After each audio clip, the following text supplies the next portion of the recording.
Shares of Salesforce rising more than 3% today as investors cheer mass layoffs. And I thought it was interesting, Benioff really just taking responsibility. Salesforce shares, they're actually moving higher after announcing job cuts as part of a broad restructuring with the goal of reducing operating costs, improving margins, and driving profitable growth. You see shares are up more than 2.5% right now. So just this past Wednesday, January 4th of 2023, Salesforce recently announced layoffs of about 10% of their company. Now, the CEO, Mark Benioff, made some comments about it, and can you guess what he said? Anybody? I've been thinking a lot about how we came to this moment.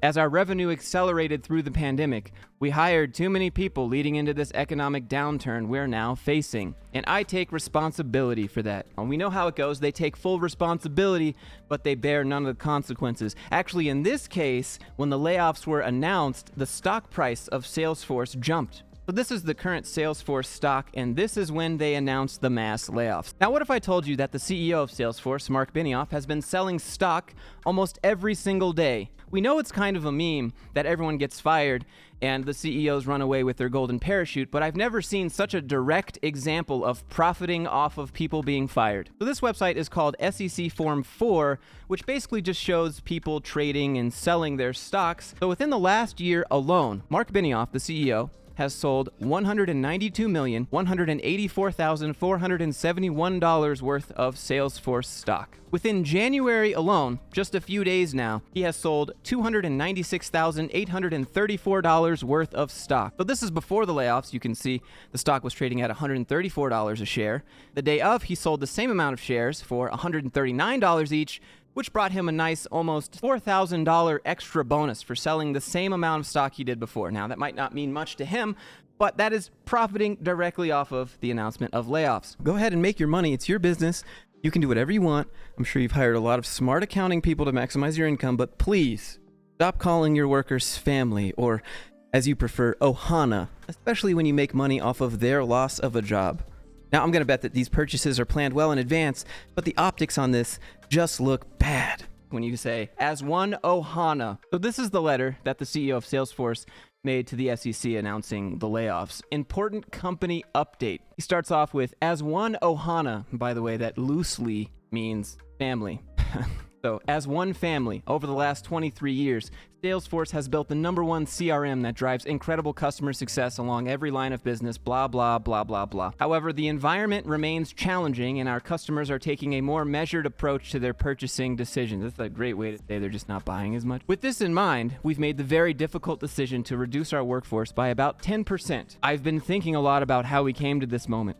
As our revenue accelerated through the pandemic, we hired too many people leading into this economic downturn we're now facing. And I take responsibility for that. Let's talk about the benefits they're getting for a second. 5 months of pay, health insurance, career resources, whatever those are, and other benefits, whatever those are. He says the employees being affected aren't just colleagues, they're friends, their family. Please reach out to them. Offer the compassion and love they and their families deserve and need now more than ever. And most of all, please lean on your leadership, including me, as we work through this difficult time. I'm grateful for every single one of you who has contributed to our continued success as a company and the hard work and sacrifices you have made for my yacht, to generate success for hundreds of thousands of customers. You've built our company for all our stakeholders, and you've shown incredible resilience every step of the way. Now, the day after the layoffs were announced, there was an all-hands-on-deck company meeting where employees could ask questions in Slack, but instead it was more of just a 2-hour rant in which he compared people that have been laid off to people that have died. This is what he said, actually. At the kickoff every year, we have a moment where we always say goodbye to everyone who's died during the year. And loss is really difficult in losing folks, and especially losing our trusted colleagues and managers or employees. It's very similar in a lot of ways for me. We need to kind of acknowledge that and give ourselves time to mourn and kind of be able to move forward. I've seen so many of these, I take responsibility for the overexpansion. There's no way that they didn't know this was going to happen. They saw their profits increase, they expanded, increased their profits even more, and they're just like, yeah, we'll just fire them later. I'm not getting fired. I'm just going to make tons of money. In fact, here's a clip where he talks about how if the Fed raises interest rates, stocks go down. When the Fed raises rates, the market is going to come down and growth stocks are going to come down. I mean, of course, our stock has, been up 3,800% since we went public in 2004. So there's all of that happening behind the scenes. There's all this doublespeak about how we're family and we appreciate you during this difficult time. Well, they also bought back their own stock. So here's the document that shows the third quarter fiscal results for Salesforce. You can see San Francisco, California, November 30th, 2022. You can see that the revenue is up 14%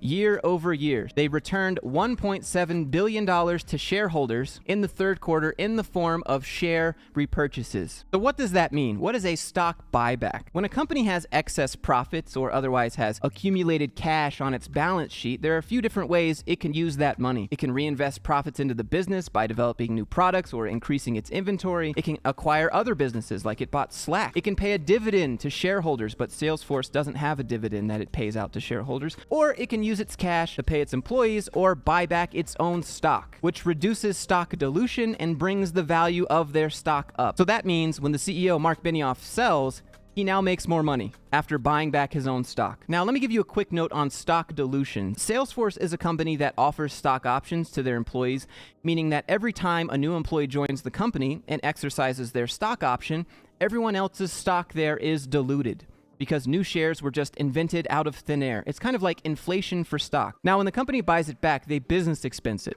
meaning there's no taxable event created. They don't pay taxes on that purchase, and the value of their stock goes up, at least temporarily. In the case of Mark, he's been selling almost daily for years. So even a temporary short-term boost would benefit him. I don't know. It's pretty genius, to be honest. This dude's selling stock every single day, using business expensed money to buy stock back for his company, and then selling more stock. The New York Times actually wrote a piece about the two-faced nature of these CEOs, and the Salesforce CEO specifically, calling him a Davos man. What is a Davos man? These are billionaires that socially speak for more taxes and how companies can be good and do good for the public, and how CEOs are the head of societal change trying to bring good into the world. Where did American business go wrong, in your opinion? I think kind of the old capitalism as we know it is dead.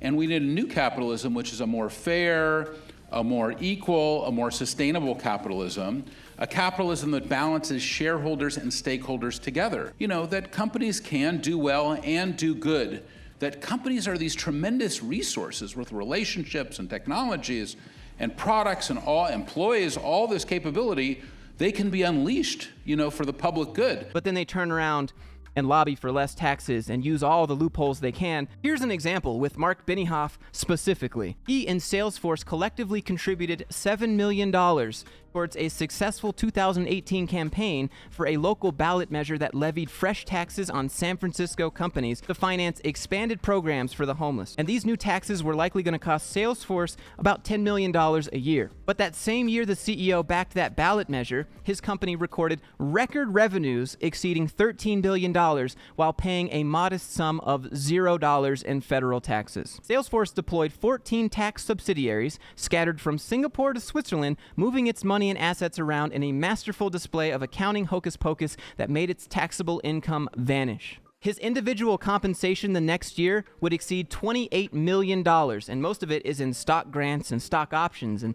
these sorts of pay packages, typical for executives of technology companies, were a key driver for the astronomical prices of the Bay Area, a primary cause of the very homelessness that Mr. Benioff was intent on eliminating. When the largest companies pay no federal taxes, what happens to mass transit, to job training, to roads and highways, to public health research? Now, the writer of this New York Times article actually asked Mark Benioff this question. Mr. Benioff insisted that he was eager to see the government do more.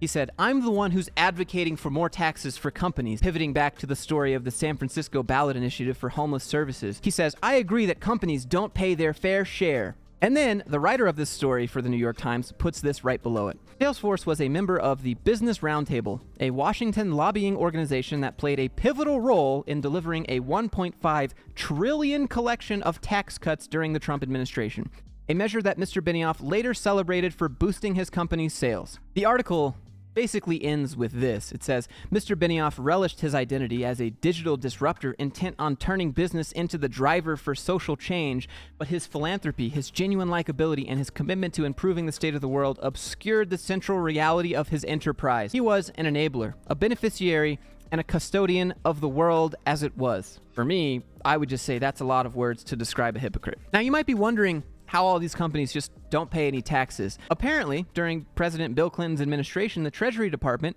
opened up a loophole that enabled executives at multinational corporations to set up subsidiaries in foreign countries. And then they legally transfer their intellectual property to that country. Their new international outposts charge the rest of the corporation exorbitant licensing fees to use the intellectual property. So on paper, they look like they're paying their taxes, but they're paying their money to themselves in another country. You may have heard of Apple being the most profitable company in the world. Well, that's one big way they do it. Would it surprise you at this point if I told you that the CEO of Salesforce, Mark Benioff, is also one of those spiritually enlightened CEOs? Mr. Benioff has been known to wander the ohana floor at Salesforce's 61-story San Francisco headquarters, the tallest building in the city, in the company of his golden retriever who bears the title Chief Love Officer. Partial to Hawaiian shirts, Mr. Benioff embraces the concept of ohana, a Hawaiian term that loosely translates to family, and that supposedly forms the central organizing principle of governing Salesforce, a spirit of kinship connecting its tens of thousands of employees. We love being together as one ohana is an affirmation he's uttered on conference calls with Wall Street stock analysts. During corporate retreats in Hawaii, he leads his executive team into the surf as they dig their feet into the sand and join hands for a group blessing ceremony. He frequently tells the story of his supposed inspiration for founding Salesforce, despite success at Oracle, where he worked early in his career.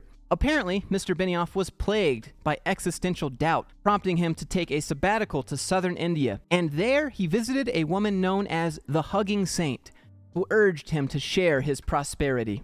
And from then on, since the incorporation of Salesforce in 1999, Mr. Mark Benioff pledged that he would devote 1% of his equity and product to philanthropic undertakings while encouraging employees to dedicate 1% of their working time to voluntary efforts. Anyways, guys, I know you just thought it was going to be a layoff video, but here you go. Now you can see an inside look into the CEO's minds and how they play you and society to get the most amount of money possible, because at the end of the day, that's what it's really about. It's not about ohana. It's not about friends or family. It's about profit, revenues, stock price, and that's it. Anyways, if you enjoyed the video, click like, click thumbs up. It took me a while to do research. Leave a comment. Let me know what you guys think, and I'll see you guys in the next one.